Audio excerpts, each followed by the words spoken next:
नमस्कार मित्रांनो, तर आज आपण पॉलिटी या विषयाचा पहिला चॅप्टर घटनेची निर्मिती याबद्दल इथे डिस्कशन करणार आहोत।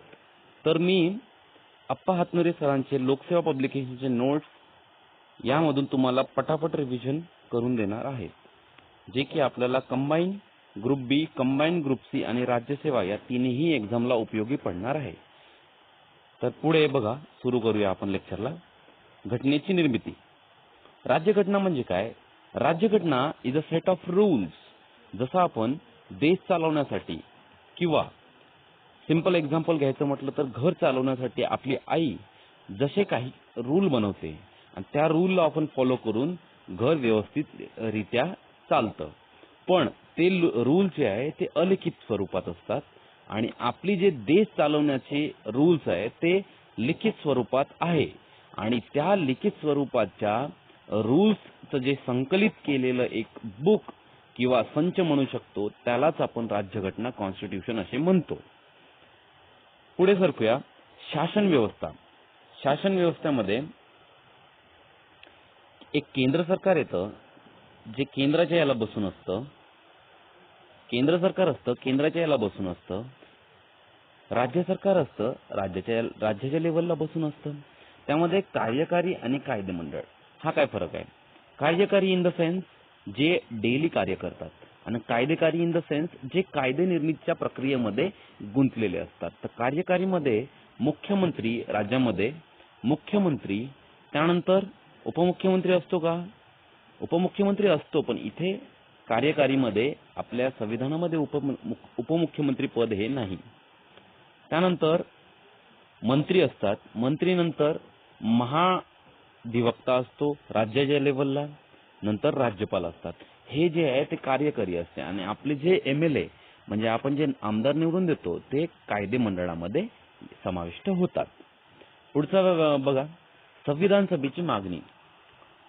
भारताला जेव्हा जेव्हा म्हणजे स्वातंत्र्य देण्याची मागणी उठत होती आणि भारत आता कधीतरी लवकरच स्वातंत्र्य प्राप्त करणार असे संदेश दिसायला लागले होते, काही घटना घडत होत्या त्यावरून दिसायला लागले होते की भारताला आता स्वातंत्र्य दिल्याशिवाय पर्याय नाही। तर तेव्हा मग महात्मा गांधीची 1922 मध्ये संविधान सभेची एक संकल्पना त्यांनी आपल्या इच्छेथ्रू व्यक्त केली की आपण जर देश स्वतंत्र झाला तर मग काय? जसं ब्रिटनचं एक संविधान आहे तसंच स्वतंत्र भारताचं एक संविधान असायला हवं अशी त्यांची इच्छा होती। तर मग त्यांनी 1922 मध्ये इच्छा व्यक्त केली। त्यानंतर त्याला प्रत्यक्ष रूप 1934 मध्ये मानवेंद्रनाथ रॉय यांनी दिले। ते साम्यवादी चळवळीचे अग्रणी होते, म्हणजे कम्युनिस्ट पार्टीशी रिलेटेड होते। त्यांनी प्रत्यक्ष शब्दात संविधान सभेचा उल्लेख केला। त्यानंतर त्यांच्या उल्लेखानंतर लगेचच डिसेंबरमध्ये 1934 मध्ये भारतीय राष्ट्रीय काँग्रेसनी पटना अधिवेशनामध्ये औपचारिक मागणी केली संविधान सभेची ब्रिटिश सरकारकडे। 1938 मध्ये नेहरूंनी सांगितलं की जे संविधान सभा बनणार आहे ते प्रौढ मताधिकाराद्वारे बनणार आहे।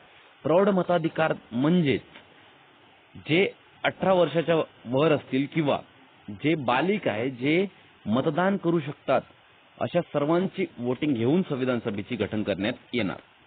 त्यानंतर 1940चा ऑगस्ट ऑफर लॉर्ड लिथगोनी दिला। त्यांनी सांगितलं की मुख्यतः भारतीयांनी बनवावी। मुख्यतः इन द सेन्स त्यामध्ये ब्रिटिश सरकार तुम्हाला मेजरली हेल्प करणार आणि भारतीयांनी फक्त ब्रिटिश सरकार आणि भारतीयांनी दोघांनी मिळून संविधानाची निर्मिती करण्यात यावी। त्यानंतरचं कमिशन आलं 1942 मध्ये स्टॅनफोर्ड क्रिप्सचं। त्यांनी सांगितले की भारतीयांची जी घटना आहे ती पूर्णतः भारतीयांनीच बनवावी। ओके। त्यानंतर बघा, शेवटी हे सर्व रिजेक्ट काँग्रेसने केल्यानंतर शेवटचे जे आले ते कॅबिनेट मिशन आले। मे 1946 मध्ये कॅबिनेट मिशन प्लॅन जाहीर झाला। तिथे मुस्लिम लीग व काँग्रेस एकत्र आले नाही, त्यांना काहीतरी वाद होता, तरी पण कॅबिनेट मिशन प्लॅन हे सक्सेसफुल झालं आणि कॅबिनेट मिशन प्लॅन थ्रू आपलं संविधान सभा गठीत करण्यात आली। यामध्ये 3 मंत्री होते। पहिले पॅथिक लॉरेन्स हे अध्यक्ष होते या कॅबिनेट मिशन प्लॅनचे। सर स्टॅनफोर्ड क्रिप्स जे की पहिले 42 मध्ये येऊन गेले होते, आणि तिसरे अलेक्झांडर. पुढे वळूया. संविधान सभा जेव्हा गठीत करण्यात आली त्यामध्ये टोटल एकूण 15 महिला त्यामध्ये होत्या. तर मी एक एक करून महिला सांगतो आणि त्याचे स्टेट सांगतो मित्रांनो, तर तुम्ही काळजीपूर्वक लक्ष द्या. विजयालक्ष्मी पंडित यूपीच्या होत्या, सुचेता कृपलानी यूपीच्या होत्या, कमला चौधरी या यूपीच्याच होत्या, दुर्गाबाई देशमुख मद्रासच्या होत्या, लीला रे वेस्ट बेंगॉलच्या होत्या, राजकुमारी अमृत कौर या मध्य प्रांताच्या होत्या, सरोजिनी नायडू या बिहारच्या होत्या, ॲनी मॅस्करीन या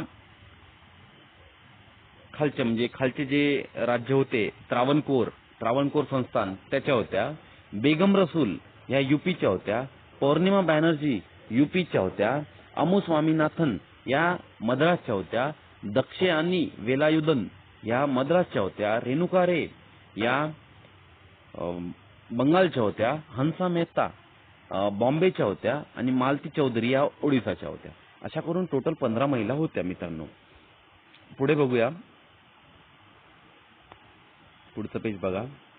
तरतूद, घटना निर्मिती तरतूद, ऑल इंडिया फेडरेशनची तरतूद आणि इंटरिम गव्हर्नमेंट स्थापन झाली आपली सप्टेंबरमध्ये जवाहरलाल नेहरूंना पंतप्रधान बनवण्यात आले आणि इंटरिम गव्हर्नमेंटचं गठन करण्यात आलं, आणि त्यानुसार संविधान सभेमध्ये टोटल 389 सदस्य असतील असे जाहीर करण्यात आले. त्यापैकी 292 हे 11 प्रांतांचे प्रतिनिधी देण्यात आले, 4 हे हाय कमिशनरची स्टेट होती, त्यामध्ये दिल्ली, अजमेर, मारवाड, कुर्ग, बलुचिस्तान. त्यानंतर 93 हे जे भारतामध्ये संस्थाने होते त्या संस्थानांना 93 सीट्स देण्यात आली. याच्यासाठी जे 389 जागा होते याच्यासाठी इलेक्शन जुलै-ऑगस्ट मध्ये घेण्यात आले. सॉरी मित्रांनो, जुलै-ऑगस्ट मध्ये घेण्यात आले, आणि इलेक्शन मध्ये 3 गट फॉर्म करण्यात आले. म्हणजे पहिले शीख गटांमध्ये जागा, नंतर मुस्लिम आणि नंतर सर्वसाधारण, असे 3 गटांमध्ये विभाजन जागांचे करण्यात आले. लोकसभा पहिली 35च्या ऍक्ट नुसार हे इलेक्शन झाले. अप्रत्यक्ष एकल संक्रमणीय मताद्वारे.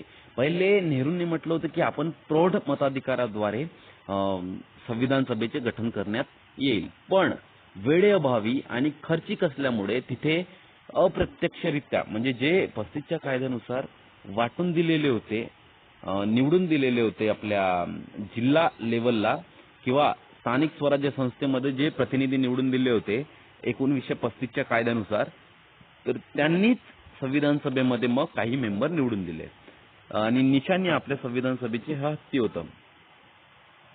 त्यापैकी इलेक्शन झाल्यानंतर 73 जागा या मुस्लिम लीगने जिंकल्या. 73 जागा या खूप कमी होत्या जिन्नांच्या अपेक्षेमुळे, त्यामुळे मग जिन्नांनी आपल्या संविधान सभेमधून बाहेर पडण्याचे जाहीर केले, आणि काँग्रेसच्या संविधान सभेच्या पहिल्या अधिवेशनामध्ये मुस्लिम लीग सामील झाली नाही. काँग्रेसने एकूण जागा 108 जिंकल्या. त्यानंतर 15 ह्या उर्वरित जागा, त्यापैकी 8 अपेक्ष आणि 7 जागा ह्या प्रत्यक्षी 7 पक्षांना मिळाल्या. ओके, पुढे बघा. संविधान सभेमध्ये 2 दिग्गज नेते, जे महात्मा गांधी आणि मोहम्मद अली जिना, हे 2 नव्हते. यावर प्रश्न येतो, लक्षात ठेवायचं. बिगर काँग्रेसी नेते, प्रिलिमला इतकं डीप जात नाही, पण तरी पण तुम्ही इथे चार्ट वाचून घेऊ शकता, म्हणजे जेणेकरून जर प्रश्न आला तर तुमचा तो कव्हर व्हायला हवा. पुढे सरकूया. संविधान सभेचे कामकाज आता बघा. पहिलं कामकाज 9 डिसेंबर 1946 ला पहिली बैठक, नवी दिल्ली येथे सेंट्रल हॉल. अध्यक्ष तात्पुरते सच्चिदानंद सिन्हा, सर्वात वयोवृद्ध होते. फ्रेंचांच्या पद्धतीनुसार त्यांना बनवण्यात आले. 211 मेंबर तिथे होते. मुस्लिम लीगनी मी सांगितलं बॉयकॉट केलं होतं, त्यामुळे मुस्लिम लीग गैरहजर. 211 मेंबरनी तिथे प्रेझेंटी दर्शवली. आपण 3 देशांनी आपल्याला सदिच्छा संदेश वाचन केले आपण, म्हणजे त्यांनी आपल्याला शुभेच्छा पाठवल्या, त्यांचे वाचन केले आपण. तर याच्यामध्ये 3 देश आहे, पाठ ठेवायचं. याच्यावर प्रश्न यायचा आहे तर येऊ शकतो. याची छोटीशी ट्रिक आहे मित्रांनो. अ ची आ, म्हणजे अ वरून अमेरिका, ची वरून चीन आणि आ वरून ऑस्ट्रेलिया. अ ची आ अशा पद्धतीची ट्रिक आहे. त्यानंतर काय झालं, सच्चिदानंद सिन्हा हे जास्तच वयोवृद्ध होते. त्यानंतर त्यांची काही कालावधीत म्हणजे जसं पहिलं सेशन सुरू झालं तशीच त्यांची तब्येत बिघडली. त्यामुळे दुपारचं सेशन कोण घेणार हा प्रश्न उठला. तर मग सच्चिदानंद सिन्हांनी फ्रँक अँथनी हे ख्रिश्चन समुदायाचे प्रतिनिधी होते त्यांना उपाध्यक्ष बनवले आणि त्यांनी मग पुढचं सेशन घेतलं. म्हणून अध्यक्ष कोण पहिल्या सेशनचं? सच्चिदानंद सिन्हा आणि उपाध्यक्ष कोण? Frank Anthony.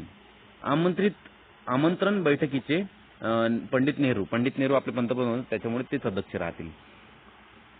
11 डिसेंबर 1946 ला 2 दिवसानंतरच दुसरं अधिवेशन घडलं. त्यामध्ये कायमस्वरूपी अध्यक्ष राजेंद्र प्रसाद यांना करण्यात आले. त्यानंतर उपाध्यक्ष एच.सी. मुखर्जी हे पण ख्रिश्चन समुदायाचे प्रतिनिधी होते.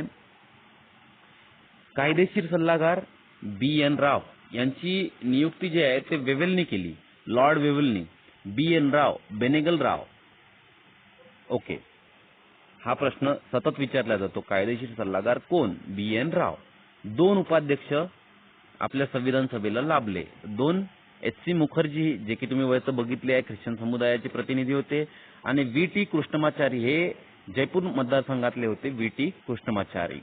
घटना समितीचे सचिव हे अय्यंगारांनी घटना समितीचा पक्का मसुदा तयार केला. कच्चा मसुदा बाबासाहेब आंबेडकरांनी तयार केला आणि त्याला पक्के रूप देण्याचे काम हे अय्यंगाराचं काम आहे. अय्यंगारांनी अजून जम्मू काश्मीरचे जे संविधान आहे ते यांनीच बनवलेलं आहे. तर तिसरं बघा तुम्ही आता, उद्देश पत्रिका म्हणजे तिसरी बैठक झाली 13 डिसेंबर. त्यामध्ये उद्देश पत्रिकाचा ठराव म्हणजे त्याच्यामध्ये जसं आता आपलं प्रियम्बल आहे तर प्रियम्बल तिथे मांडण्यात आलं की अशाच्या तत्वावर आपण आपलं संविधान बनवणार आहोत. तर त्यामध्ये 3 मुद्दे होते: सार्वभौमत्व, स्वातंत्र्य आणि गणराज्य. मूळ घटनेत सार्वभौमत्व, लोकशाही, गणराज्य असा बदल केला. 42व्या घटना दुरुस्तीनुसार आपण समाजवादी आणि धर्मनिरपेक्षता हे 2 शब्द टाकण्यात आले. या उद्देश पत्रिकेचा ठराव 13 डिसेंबरला मांडण्यात आला आणि त्याला मंजुरी 22 जानेवारी 1947 रोजी मिळाली. पुढे चला, संविधान सभेच्या रचनेत बदल. लॉर्ड माउंटबॅटन योजना म्हणजे पार्टिशन प्लॅन योजना ही 3 जूनला आखण्यात आली आणि या पार्टिशन प्लॅनला मंजुरी ब्रिटनच्या संसदेने 5 जुलैला दिली आणि 18 जुलैला तिच्या राजसत्तेची मंजुरी मिळाली. ठीक आहे, पुढे बघा, संविधान सभेला पूर्णतः सार्वभौम बनवण्यात आले. या मंजुरीनंतर 18 जुलैच्या मंजुरीनंतर संविधान सभा जी होती आपली गठीत केलेली तिला सार्वभौमत्व मिळाले. म्हणजे तिला पूर्णतः आपलं भारतीयांसाठी भारतीय संविधान बनवण्याचे हक्क मिळाले. संविधान सभेला कायदा मंडळाचा दर्जा म्हणजे देश चालवण्यासाठी तात्पुरते कायदे बनवण्यासाठी कायदे मंडळाचा दर्जा मिळाला. भारत व पाकिस्तान 2 राष्ट्र निर्माण झाली. द्विराष्ट्र सिद्धांत जसं माउंटबॅटनने सांगितलं होतं मी, माउंटबॅटन योजना ही पार्टिशन प्लॅन म्हणजे विभाजनी योजना आहे. तर त्यानुसार पाकिस्तान आणि भारत असे 2 राष्ट्र बनले. संविधान सभेला जे कायदे निर्मिती मिळाली होती तर संविधान सभेची जेव्हा बैठक व्हायची यामध्ये क्लिअर कट लक्षात घ्या मित्रांनो, संविधान सभेची बैठक व्हायची म्हणजे घटना निर्मितीसाठी जेव्हा बैठक व्हायची, घटनेची निर्मिती करायची आहे, संविधान निर्मिती करायची आहे, त्यावेळेला अध्यक्ष असायचे राजेंद्र प्रसाद आणि जेव्हा घटना समिती ही तात्पुरते कायदे बनवण्यासाठी बसायची त्यावेळी अध्यक्ष असायचे जी.व्ही. मावळणकर. तर जेव्हा आता पाकिस्तान आणि भारत हे 2 राष्ट्र बनले तर 389 पूर्वीच्या जागा होत्या आणि नंतर जागांचे जे रिवाइज्ड एस्टिमेट आले त्यानुसार टोटल भारताच्या याच्यामध्ये 299 जागा आल्या. त्यापैकी ब्रिटिश प्रांतांना 229 जागा आणि भारतीय संस्थानांना 70 जागा देण्यात आल्या. त्यापैकी संयुक्त प्रांत 55 जागा, मद्रास 49, बिहार 36 आणि बॉम्बेला 21 जागा होत्या. यावर प्रश्न येऊन गेलेला आहे, लक्षात ठेवायचं. सर्वात जास्त म्हैसूर या संस्थानांना होत्या 7 जागा, त्रावणकोर संस्थानाला 6 जागा. ओके, पुढे बघा, 28 एप्रिल 1947 ला 6 संस्थानिकांनी समितीत सहभाग झाले. म्हणजे काय झालं होतं, जेव्हा आपल्याला स्वातंत्र्य मिळणार हे जाहीर झालं होतं, क्लेमंट ॲटली या पंतप्रधानांनी जाहीर केलं होतं तर स्वातंत्र्य मिळणार, त्याच वेळी भारतामध्ये कोणते कोणते संस्थाने सामील होणार हा प्रश्न उद्भवला. तर 28 फेब्रुवारी 1947 ला 6 संस्थानं अशी त्यांनी स्वतःहून भारतात विलीन होण्याचे जाहीर केले. तर त्याची छोटीशी ट्रिक आहे मित्रांनो, बघा इथे. उद्या जा रे पटो बेबीला म्हणजे उ वरून उदयपूर, जवरून जयपूर, रेवा, पटियाला, बिकानेर आणि बडोदा अशा पद्धतीचे 6 राज्य होते. उद्या जा रे पटो बेबीला ते 6 राज्य हे स्वतःच्या संमतीने सामील झाले होते. पुढे बघा. 22 जुलै 1947 ला राष्ट्रीय ध्वज स्वीकृत झाला. डिझायली पिंकली व्यंकय्याने डिझाईन बनवली. मे 1949 राष्ट्रकुलाला अनुमोदन दिलं. कॉमनवेल्थ नेशनला आपण अनुमोदन दिले. 24 जानेवारी 1950 राष्ट्रगीत व राष्ट्रगान याला स्वीकृती देण्यात आली. 24 जानेवारी 1950 संविधानाच्या शेवटच्या बैठकीत 26 जानेवारी 1950 पासून संविधान सभेला तात्पुरत्या संसदेचा दर्जा देण्यात आला. 24 जानेवारी 1950 निवड. राजेंद्र प्रसाद हे भारताचे पहिले राष्ट्रपती, स्वतंत्र राष्ट्राचे पहिले राष्ट्रपती म्हणून जाहीर करण्यात आले. 24 जानेवारी याच दिवशी उपस्थित असलेल्या 284 आपल्याकडे टोटल सीट्स किती होत्या? 299. त्यापैकी फक्त 284 जणांनी घटनेवर सह्या केल्या आणि शुभ संकेत म्हणून बाहेर पाऊस चालू होता. पौर्णिमा बॅनर्जी यांनी जन गण मन हे गीत गायले. वंदे मातरम हे गीत पंडित लक्ष्मीकांत मैत्र यांनी गायले. यावर प्रश्न आलेला नाही, हे लक्षात ठेवा की बॅनर्जी यांनी जनगण मन आणि मैत्र यांनी वंदे मातरम. घटनेची स्वीकृती 26 नोव्हेंबर 1949 ला घटनेची स्वीकृती झाली. त्यामध्ये एक प्रस्तावना, 22 भाग, 395 कलमे आणि 8 अनुसूच्या होत्या.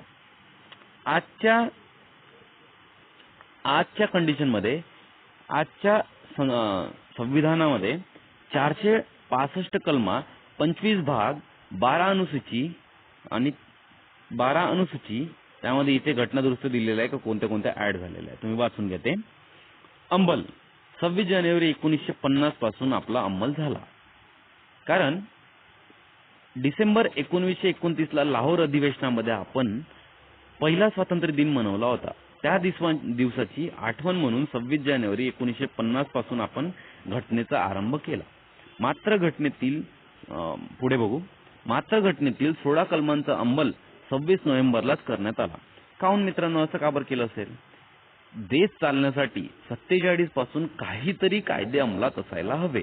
त्यामुळे 16 कलमांचा आपण तिथे अंमल 47 पासून चालू केला. 47 पासून 50 पर्यंत 16 कलमे अंमलात होती.